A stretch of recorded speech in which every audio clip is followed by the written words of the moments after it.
Versatile Mage. Chapter 300. Taking advantage of the precarious situation. The frost was like a crystal art that had appeared out of nowhere.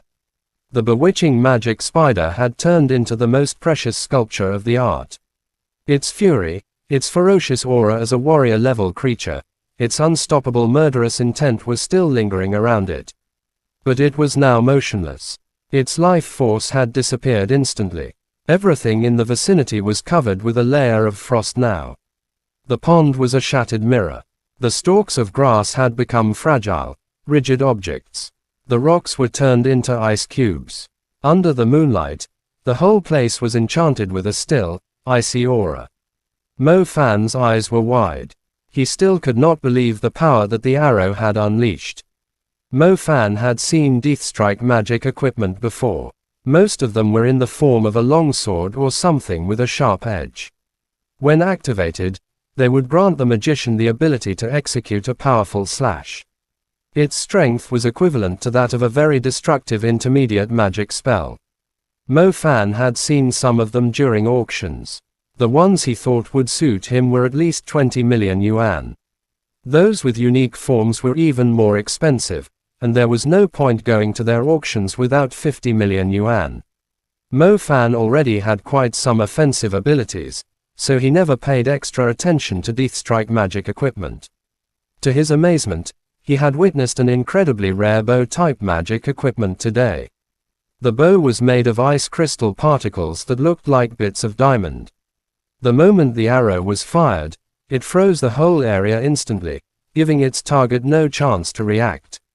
Words were not needed to describe its killing force. The problem was, Muningzhu was merely an intermediate magician. Why would she even have such a piece of insane equipment? If she had used it during the duel before, she could have instantly wiped out the entire team from the Pearl Institute. The ice was not even the Nirvana ice she had, but an even higher tier of ice crystal. Since it was able to crystallize everything, it implied that the grade of the ice seed had surpassed the spirit grade. Mo Fan did not expect Muningzhu would have an even stronger ice seed, on top of the Nirvana ice. That did not sound right, either.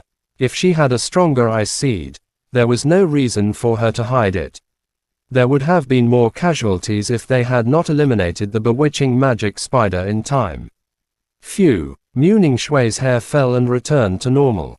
The disheveled hair drifted across her face, which somehow made her look even more lovely. She was panting heavily, trying to catch her breath.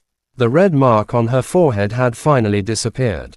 Her previous empress-like, formidable aura as she fired the arrow had vanished, as if her energy had been fully drawn out, leaving her extremely fatigued. Mo Fan immediately rushed to her side and supported her when he saw her swaying. I still can't fully control it, Muningzhu murmured to herself. Since when do you have such strong equipment? Mo Fan asked. The ice crystal bow was definitely not something that an intermediate magician could use. Normally, if someone were trying to imprint high-level equipment, their soul would suffer tremendous torture, as it could not withstand the item's power. Muningzhu's cultivation was far from being able to utilize such a thing. Mo Fan was worried about her soul. The reason magicians meditated was to strengthen their soul. The different levels of cultivation meant there were different amounts and levels of equipment they could imprint at a time. The level of equipment an intermediate magician could imprint was restricted, as they were unable to endure the force of a Deathstrike item possessing a power equivalent to an advanced magic. The power that Muningzhu's bow displayed was not as strong as an advanced magic, but it was not far off. Her soul would be enduring a great burden if she actually imprinted it. I just need some rest. Muningzhu sat on the ground. She would pass out any second now, judging from her extremely pale look. Mo Fan stayed beside her. He was full of questions as he stared at the depleted Muningzhu. The bow was somehow different from the equipment he had seen before, but Mo Fan, who had little knowledge, couldn't describe what the difference was. That being said, his instincts were telling him that the bow might be tightly related to why Muningzhu had changed so much over the years. On top of that, Muning Shui's Ice Seed was not just a simple spirit-grade soul seed. If an item's element was the same as the magician's, its power would be further enhanced by the magician's element. The ice crystal that Muning Zhu had cast was stronger than her Nirvana ice. Even a relatively strong warrior-level bewitching magic spider was killed instantly, highlighting its outstanding force. It was surely Muning Shui's trump card, only used as a last resort. That alone was obvious just by looking at her current state. She had been keeping many secrets to herself. Muning Zhu had rested for quite a while, but Mo Fan still did not dare to leave, as she still could not stand properly. Sometime later, her eyes finally sprang open. She quickly glanced at Mo Fan and shifted her gaze.